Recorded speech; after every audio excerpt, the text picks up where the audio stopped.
One of the caveats that I do have some personal information that I did get personally involved in was some information that had to do with the Stargates and Looking Glass, and more specifically the 2012 problem with those projects. The popular opinion of what's out there right now is that the project was shut down because there was a problem when we approached 2012. I've heard it described a number of ways, but to my knowledge, the problem is that the timelines converge on that point in time. And when you know enough about the Stargate projects and the Looking Glass project to know how string theory works and how the possibility of possibilities works and how making one choice over here doesn't necessarily mean that the other choice couldn't exist at the same time. But once you get your brain wrapped around this subject, you find out that at the end of 2012, in an easy way to put it, the choices that we make become less and less consequential to the future.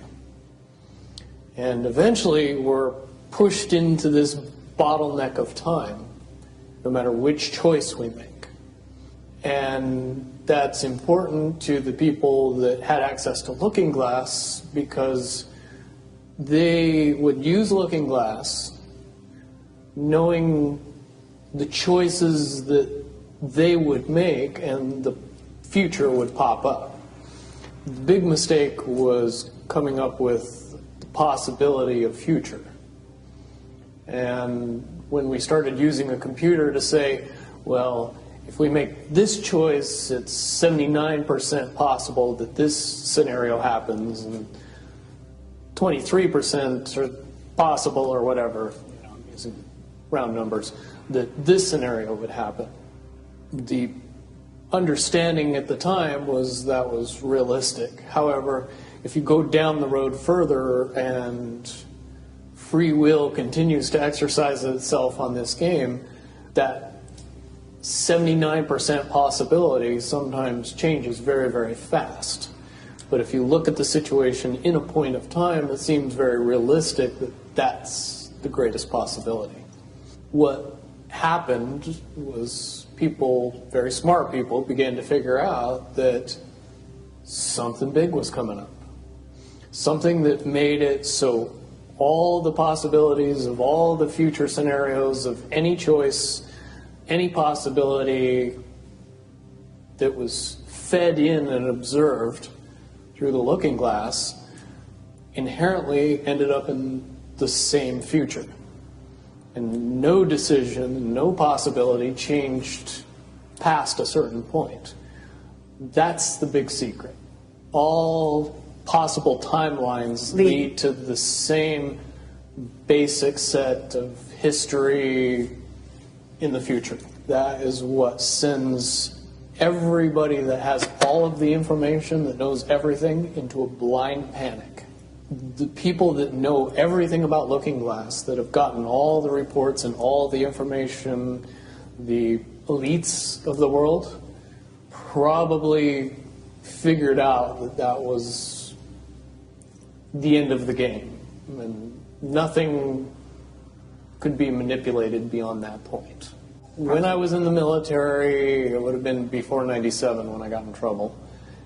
One of my particular areas that I was amazingly intuitive about is problem solving / mission planning, or more specifically, taking a bad mission and fixing it. Certainly knowing how string theory and possible futures works makes it so you can work your mind very quickly to see the reality of what's happening and decide what decisions need to be made to change it for a particular outcome. At a certain point, after they're done hearing the computer tell them this is what's going to happen over and over and over and over again, all they become focused on is how do we fix it? What I do know is that I was called in and asked to solve this problem, this timeline contraction problem. And I eventually did my due diligence and did all the investigating and basically only had one piece of information, and that was reinforcement. The computer's right. The timelines will contract down to some inevitable thing. There is an inevitable event. It's been forecast, it's been predicted, it's been fed to us in a slop trough of what they want us to believe will happen. They don't actually have control over what happens. They only have control over the reaction, and it seems that no matter what they try to do to cause their desired reaction, it's going to have an opposite effect. Much, much easier for me to explain today what that process is as opposed to back then. If I had to give it a name, I would say it's the awakening process. It's an evolution of consciousness that cannot, will not, and no matter what decisions or possibilities are injected into the equation, eventually it all resolves down to us all learning the truth and becoming aware of this massive dam of lies that has been built that keep us from knowing massive volume of information that we should otherwise possess. Essentially what happened with Looking Glass, not only did they not want people to use it anymore because they knew it was just going to burp out the same thing, but at the same time they didn't want anybody else to know what it was saying, I'm sure. Because that information was a monumental concern when I was in the military about how to prevent this inevitability. Now, at first I thought it was end of the world. Now I see end of the world as end of their world. The biggest cherry on top of all this conversation would be a synopsis to say that if I could convince everybody out there that for all intents and purposes, what we believe to be true eventually becomes true. If somebody convinces us that a major disaster is going to happen in the very near future, a major disaster happens in the very near future.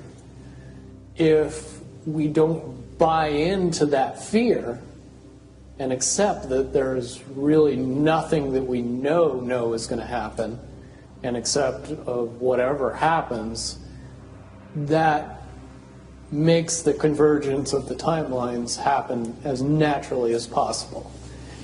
Any attempts to try to go away from this one inevitable conclusion, I again see as a new beginning, an end of this reality, the beginning of something that we can't even possibly understand based on the level of our beliefs currently.